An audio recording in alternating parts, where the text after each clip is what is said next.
Hello বন্ধুরা, সবাই কেমন আছো? আশা করি সবাই খুব ভালো আছো। তো আজকে কোনো আলপনা নয়, আজকে একটা আমি আমার ড্রয়িংয়ের ভিডিও নিয়ে চলে এসেছি। এটা হচ্ছে স্কুল বা কলেজের প্রজেক্টের জন্য যে প্র্যাকটিক্যাল খাতাগুলো দেওয়া হয়, তো এটা তার ফ্রন্ট পেজের ড্রয়িং। আর আজকে আমি যে ড্রয়িংটা করব এটার আরেকটা নামও হয়, সেটা হচ্ছে ম্যান্ডেলা আর্ট। তো ভিডিওটা ভালো লাগলে অবশ্যই একটা লাইক করে দিও আর কমেন্ট করো। আর যারা আমার চ্যানেলে নতুন এখনও সাবস্ক্রাইব করোনি, তো তারা প্লিজ সাবস্ক্রাইবটা করে দিও আর পাশের বেল আইকনটা অবশ্যই প্রেস করে দেবে, যাতে প্রথম নোটিফিকেশানটা তোমার কাছে আসে। তো তোমাদেরকে আমার একটা কথা বলার আছে, সেটা হচ্ছে যারা যারা আমার ভিডিওতে লাইক বা খুব সুন্দর সুন্দর কমেন্ট করছো, তো তাদেরকে আমার তরফ থেকে থ্যাংক ইউ সো মাচ। তো তোমরা এইভাবেই আমার ভিডিওগুলোতে লাইক করো আর সুন্দর সুন্দর কমেন্টও করো, তাতে আমি ভিডিও বানাতে আরও ইন্সপায়ার হব বা ভবিষ্যতে আমি আরও সুন্দর সুন্দর ভিডিও তোমাদের জন্য উপহার দিতে পারবো।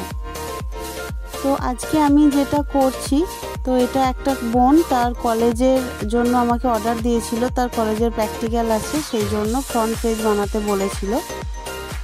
তো ও আমাকে নিজে থেকে কোনো ডিজাইন বলেনি, বলেছিল যে তুমি তোমার মনের মতন করে বানিয়ে দেবে। তো আমি এটা সম্পূর্ণ নিজের মন থেকে একটা ডিজাইন করার চেষ্টা করেছি। আর উপরের পোর্শনটা গোল রেখেছি, কারণ ভিতরে যাতে কলেজের নাম, রেজিস্ট্রেশন নাম্বার এসব যেগুলো লেখা হয়, তো সেগুলো এখানেও লিখবে। তো প্রথমে আমি যে পিকক আর্টটা করছিলাম সেটা লেড দিয়ে প্রথম ড্রয়িং করে নিয়েছিলাম, যাতে কিছু ভুল হলে আমি মুছে আবার ঠিক করতে পারি। তো তারপরে আমি পেন দিয়ে সম্পূর্ণ ম্যান্ডেলা আর্ট, যেটা তোমাদের প্রথমেই আমি বললাম, সেটা আঁকা শুরু করেছিলাম। তো প্রথমে ময়ূরটাকে আমি ভালোভাবে এঁকে নিয়ে তারপর ম্যান্ডেলা আর্টটা শুরু করেছিলাম। যেহেতু এটা ময়ূর ডিজাইনের উপর হচ্ছিল, সেই জন্য আমি কালো পেন এখানে ব্যবহার করিনি, এখানে নীল পেন দিয়ে আমি কাজটা করেছি। সাধারণত ম্যান্ডেলা আর্ট বলতে আমরা যেটা বুঝি, তো সেটা কালো পেন দিয়েই আমি করতে দেখেছি সব জায়গায়, কিন্তু আমি এটা নীল পেনের উপরেই করলাম। তো পুরো ময়ূরটাই আমি একে একে করে ডিজাইন করে নেব।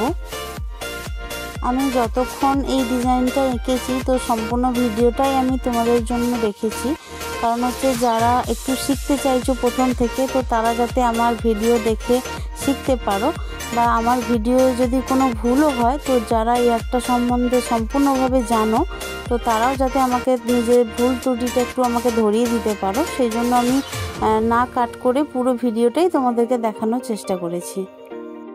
তো তোমরা যারা প্রথম ম্যান্ডেলা আর্ট করবে বলে ভাবছো বন্ধুরা, তো তারা কিন্তু প্রথমেই পেন দিয়ে করতে যাবে না, প্রথমে লেড দিয়ে করার চেষ্টা করবে, তারপর তোমরা পেনে করে সম্পূর্ণ ড্রয়িংটা আমার মতো করবে।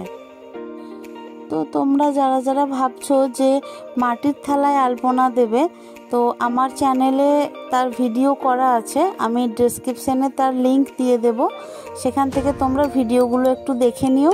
আর যদি আমার সাথে কন্ট্যাক্ট করতেও চাও, তার জন্য আমার সাথে কন্ট্যাক্টও করে নিতে পারো। আর ডেসক্রিপশান বক্সেই আমি আমার হোয়াটসঅ্যাপ নাম্বারও দিয়ে দেব, তো কেউ চাইলে প্রয়োজন পড়লে অবশ্যই আমার সাথে যোগাযোগ করে নিও বন্ধুরা। তো এখানে দেখো আমার ময়ূর ডিজাইনটা মোটামুটিভাবে ম্যান্ডেলা আর্ট করা হয়ে গেছে। এরপর আমি নিচের দিকটা করছিলাম। তো তারপর যে পাশের পেখমগুলো ছিল সেগুলো আমি কমপ্লিট করে নিয়ে আমি আবার নিচের দিকটা শুরু করেছিলাম। তো এইভাবে পেন দিয়ে ম্যান্ডেলা আর্ট করেও রেখে দেওয়া যেতে পারে, এটাও দেখতে খুব সুন্দর লাগে। রং যদি তোমরা নাও করতে চাও, তো শুধু এইভাবেও রাখতে পারো, কিন্তু আমার মনে হয়েছে কি একটু রং করলে হয়তো আরও দেখতে ভালো লাগবে, তো সেই জন্য আমি নিজে এটা রং করেছি, সেটাও তোমাদেরকে অবশ্যই দেখাচ্ছি। তো তোমরা আমাকে কমেন্টে অবশ্যই জানাবে যে এরকম ম্যান্ডেলা আর্টটা শুধু পেন দিয়ে রাখলেই বেশি ভালো লাগছে, নাকি রং করলে আরও বেশি ভালো লাগছে, তোমাদের কোনটা ভালো লাগছে আমাকে অবশ্যই জানাবে। তো এবার ময়ূরটা ডিজাইন করার পর আমি পিছন দিকে যে ফুলটা করেছিলাম সেটা ডিজাইন করা শুরু করেছি।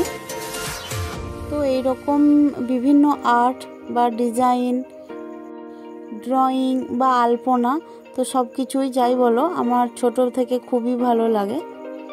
তো এখানে দেখো পেন দিয়ে আঁকা আমার কমপ্লিট হয়ে গেছে। তারপর আমি রং করা শুরু করেছিলাম। তো ঠোঁটটা শুধুমাত্র আমি রেড দিয়ে করেছি এবং বাকি যে গোটা ময়ূরটা করেছি ওটা আমি হালকা হালকা যে কালারগুলো হয় তো সেই কালারগুলো দিয়েই করেছি, আকাশি বা হালকা অরেঞ্জ। তো কোনো ডিপ কালার আমি এখানে ইউজ করিনি, যাতে আমার ম্যান্ডেলা আর্টটা সম্পূর্ণভাবে বোঝা যায়। তো সেই জন্য আমি হালকা কালারই দিয়েছি। আর আমি যে রঙগুলো দিয়ে রং করেছি সেটা হচ্ছে কালার পেন্সিল।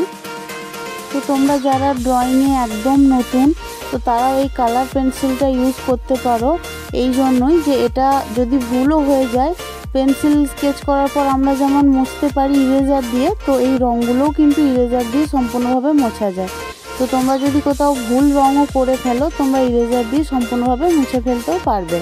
তো সেই জন্য এই রঙটা ইউজ করা তোমাদের পক্ষে ভালো হবে। আর আমি এখানে এই রঙটা ইউজ করেছি যাতে ভালোভাবে সম্পূর্ণভাবে বোঝা যায় আমার ম্যান্ডেলা আর্টটা, সেই জন্য। তো এবার আমার প্রায় রং করা হয়ে এসছে। এই 3-4টে রং দিয়েই আমি গোটাটা করেছি। তো তোমরা এটাও কমেন্টে বলো যে অন্য কোনো রং দিলে কি ভালো লাগতো নাকি এটা কেমন লাগছে সেটাও জানিও। তো উপরের দিকটা আমি ব্লু এবং স্কাই ব্লুর মধ্যেই রেখেছি। এই হলো আমার ফাইনাল রেজাল্ট। কেমন হয়েছে সবাই কমেন্টে জানিও। টাটা।